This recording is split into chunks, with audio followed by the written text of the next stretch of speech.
La terre, saline et nette, gisait en pleine détresse. Pour y remédier, il fallait aller au-delà de la surface, découvrir les solutions cachées qui se trouvaient juste sous nos yeux.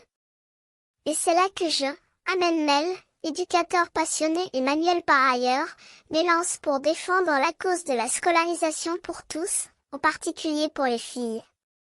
Car, selon les chiffres, 130 millions de filles dans le monde ne peuvent pas encore aller à l'école. C'est un scandale qui résonne comme un coup de tonnerre dans un ciel vide. Pourtant, l'éducation des filles est peut-être le moyen le plus efficace pour lutter contre les catastrophes écologiques qui menacent notre planète. D'abord, parce que les femmes sont en contact direct avec l'environnement dans de nombreux pays à bas revenus. Elles cultivent les champs, entretiennent les forêts, s'occupent du bétail et du potager, et produisent jusqu'à 80% des cultures vivrières. Si on leur donne plus de pouvoir et de protection, cela leur permettra de mieux se protéger, leur famille et la nature. C'est un lien profond qui unit les femmes à la terre, un lien qui doit être renforcé. Ensuite, parce que les femmes qui suivent des études choisissent le nombre d'enfants qu'elles veulent mettre au monde. Et si elles ont plus de soins et d'attention pour leurs enfants, cela signifie que ces derniers bénéficieront d'un environnement plus protégé. C'est également moins de pression sur les ressources naturelles et cela contribue à ralentir le changement climatique. Voilà pourquoi l'accès à l'école pour toutes les filles permettrait d'économiser 70 millions de tonnes de carbone d'ici 2050.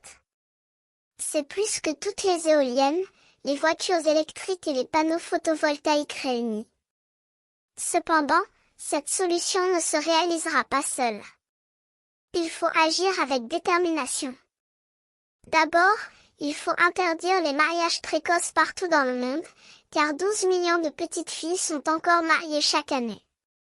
Au Malawi, 42% des filles sont mariées avant 18 ans.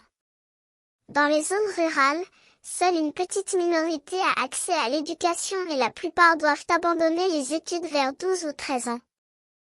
Il faut également leur faciliter l'accès à la contraception et à l'avortement sans risque, car c'est difficile d'étudier avec un bébé. Et dans le monde, beaucoup de filles ne peuvent pas aller à l'école parce qu'elles ont leurs règles. Il faut leur fournir des protections périodiques gratuites. Enfin, il faut faciliter l'accès aux études pour les filles partout dans le monde. Au final, investir dans la scolarisation et l'éducation des filles, c'est leur offrir plus d'autonomie, d'égalité et de bien-être. Car prendre soin des femmes, c'est prendre soin de la planète entière. La scolarisation pour tous, c'est un combat qui nécessite de la détermination, mais il est essentiel pour sauver la Terre. Nous devons agir maintenant pour offrir aux filles les moyens de se protéger et de se développer. C'est leur seul moyen de prendre soin d'elles-mêmes et de la planète. C'est pourquoi je m'élance contre l'injustice, contre l'ignorance et contre les obstacles qui empêchent les filles de suivre leurs rêves. Pour sauver la Terre, il faut sauver les femmes.